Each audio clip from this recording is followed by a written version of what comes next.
Hello, everybody. What's up? What's going on? And welcome to the 40th episode of Raptors in One. Now, I know, guys, it's been a while. Even my previous episode that I had recorded, I didn't get to post it fairly quickly enough. Again, life happens. You start to get busy. You have to prioritize. But you know what?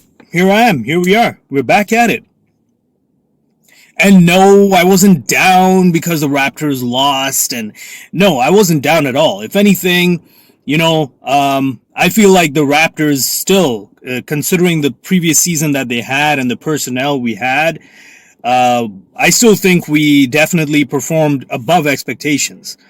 If you hadn't seen my previous episodes, especially from episode 1 going pretty much till the halfway or maybe even a little past the halfway mark of the season, I was expecting the Raptors to be a play-in tournament, and that too pushing it.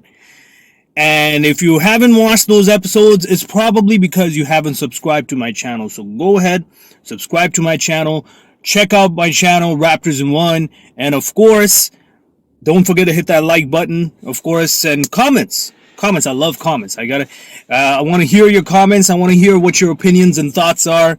So here we go.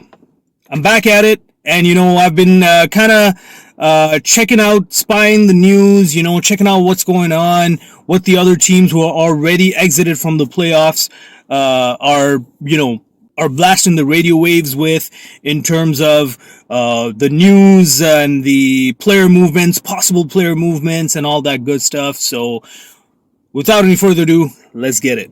I want to first talk about, that's right, I've been hearing a lot of rumbles about the Utah Jazz. Man, this franchise, I gotta say, man, it's one of the most cursed franchises in the NBA.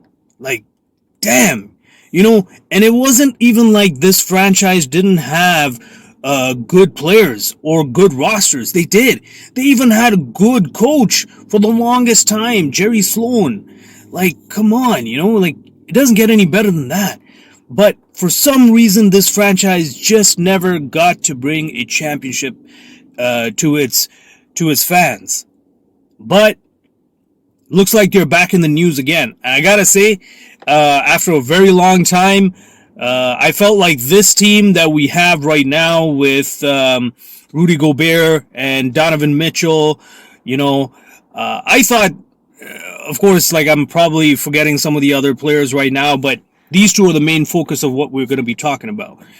I thought for the longest time these guys would be making some kind of noise, some kind of rumble. Of course, the regular season success speaks for itself, but again, we all know this very well. The playoffs are a whole different animal. Regular season, players are trying to be a little careful, maybe a little, maybe there isn't as much of a sense of urgency, so to speak. And maybe there isn't much of a competition level. Maybe they're just bored. Maybe there are some players that are just waiting for that playoffs to begin. And as soon as that playoffs begin, it's like another gear kicks in. It's like you see another side of these players. So, unfortunately, it's not the same with Donovan Mitchell and Rudy Gobert of the Utah Jazz. And it seems like Rudy Gobert in particular is not happy with the situation that's happening right now. I felt like this duo could have made some real noise, and of course, maybe perhaps if they learn to work together and, put aside their pride and whatever expectations they have, whatever it may be, for the success of the team, and ultimately to win the Larry O.B. If they could have done that, I think they could have gone real far, because it's not like players were not flocking to team up with this duo. But just like all other good things must come to an end, so does this duo. And Rudy Gobert has openly voiced his opinion, and he has, whether it's rumors or not, we don't know, but it seems like he is requesting, he's not requesting, he's demanding a trade from the Utah Jazz. It's either him or Donovan that's got to leave.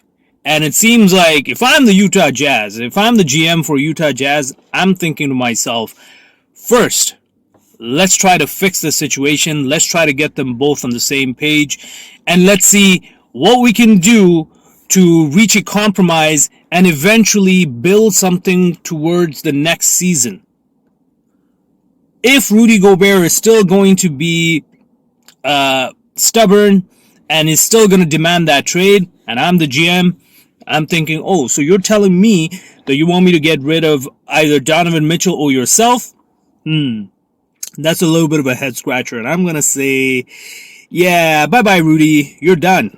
You're over. The Rudy Gobert experiment is done with the Utah Jazz. And here's the reason why I would say that. And that's just because with Rudy Gobert, it's not that, he doesn't bring value to the team. Of course, he's been Defensive Player of the Year.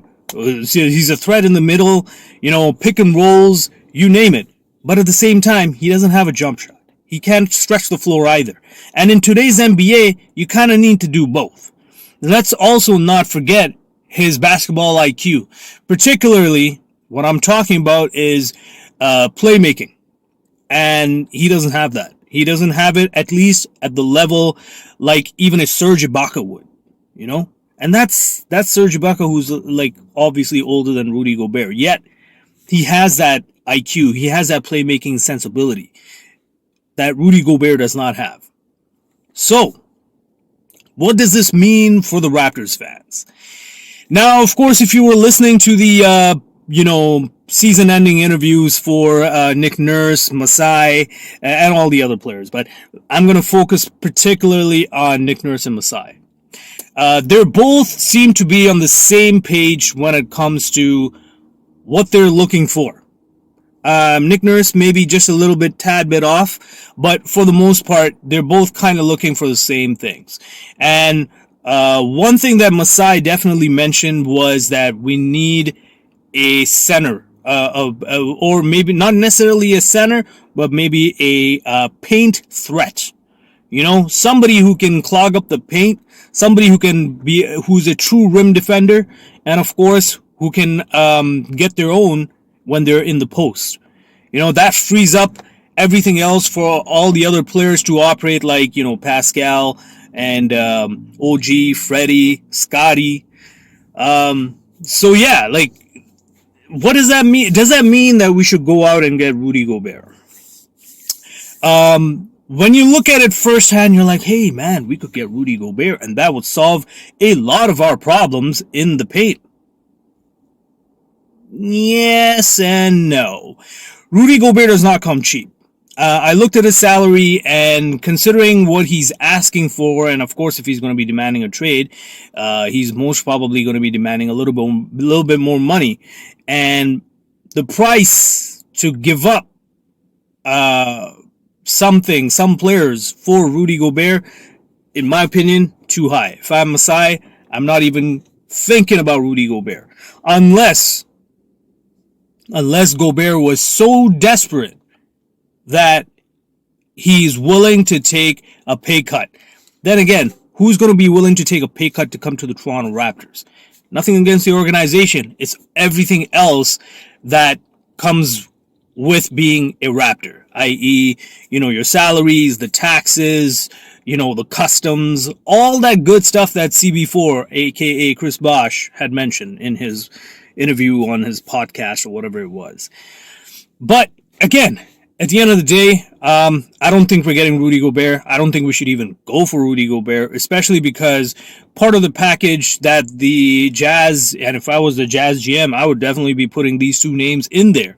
I would say I want a Pascal and a Freddie, or OG and a Freddie, or Scotty and a Freddie, or Scotty and OG. You can go on. Any package that involves these three players, I would be asking for it for Rudy Gobert, just because Rudy Gobert's price is high.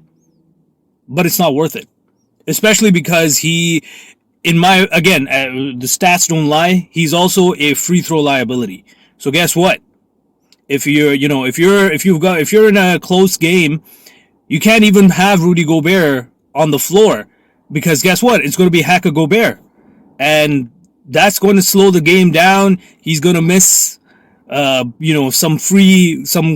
crucial free throws, and next thing you know, that's a wrap. game's done, right? So, for the price, I wouldn't take Rudy Gobert. Stay tuned for part 2. Until then, I'm out.